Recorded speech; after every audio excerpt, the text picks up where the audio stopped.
The hearing room lights came on, and what followed looked less like a Senate exchange and more like a political comedy show because Scott Bessent walked in calm, collected and sharp, while Bernie Sanders came in swinging like he was trying to win an arm wrestling match, with a thunderstorm. Before the fireworks begin, viewers are invited to smash that subscribe button. Now let's get into the main video. Personally welcome you and look forward to working with you. Well, thank you very much, and it's a pleasure to be here. Mr. Bessent, thanks very much for being in the office the other day. Mr. Bessent, the United States today has more income and wealth inequality than has ever existed in the history of our country. You got three people on top, Mr. Musk, Mr. Bezos, and Mr. Zuckerberg, who are now worth almost $1 trillion. That is more than half of the bottom of our society, some 170 million people. Three people, more wealth than the bottom, 170 million. We have more concentration of ownership today than we have ever had. We have more concentration of ownership in the media, where a handful of billionaires like Musk, Bezos, Rupert Murdoch increasingly own the media and the information that the American people receive.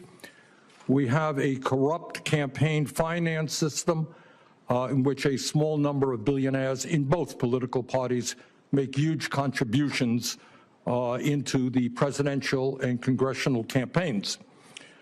When you have a small number of multi-billionaires who have enormous economic, media, and political power, would you agree with President Biden, who last night stated, and I quote, "An oligarchy is taking shape in America of extreme wealth, power, and influence that threatens our entire democracy, our basic rights, and freedoms," end of quote. That's what President Biden said last night.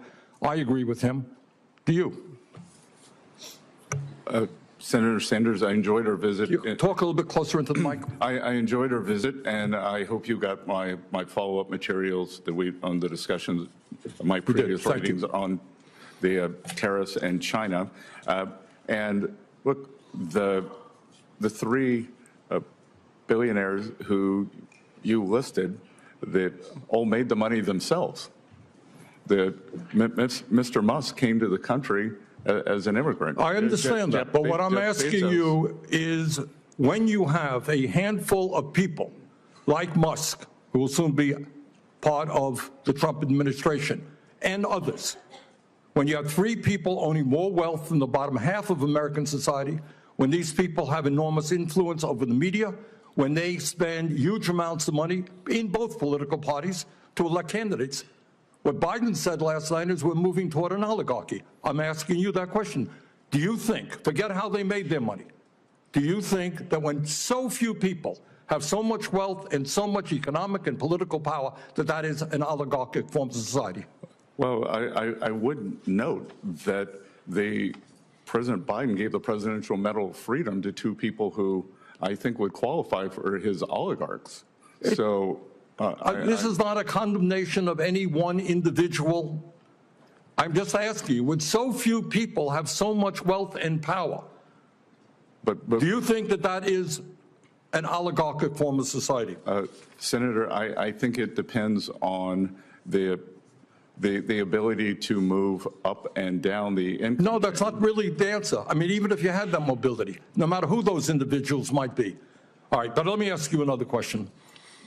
Right now in America, we have over 22 million workers who are making less than $15 an hour, and nearly 40 million people in our country earning less than $17 an hour. Shamefully, the federal minimum wage, despite the efforts of myself and other people here, have not been raised since 2009 and remains an unbelievable $7.25 an hour. Will you work with those of us who want to raise the federal minimum wage to a living wage to take millions of Americans out of poverty? Senator, I believe that the minimum wage is more of a statewide and regional issue. So you don't think we should change the federal minimum wage of $7.25 an hour? No, sir. Okay. Mr. Bessent, millions of working-class Americans who are struggling to keep their heads above water are paying outrageously high interest rates on their credit cards. Over half the American people who take out new credit cards are being charged interest rates of over 24%. 24%. During his campaign, President-elect Trump promised that he was going to cap credit card interest rates at 10%. I happen to think that that is a very good idea, and I will soon be introducing legislation to do just that.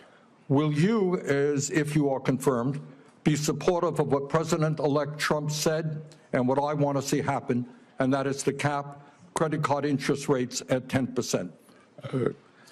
Senator, I think we can both agree that many credit card companies have been bad actors throughout history, and I will get back to you once. Now, very simple question. Trump said he wants to cap credit card interest rates at 10%. I agree with him. Will you be supportive of what Trump and I would like to do?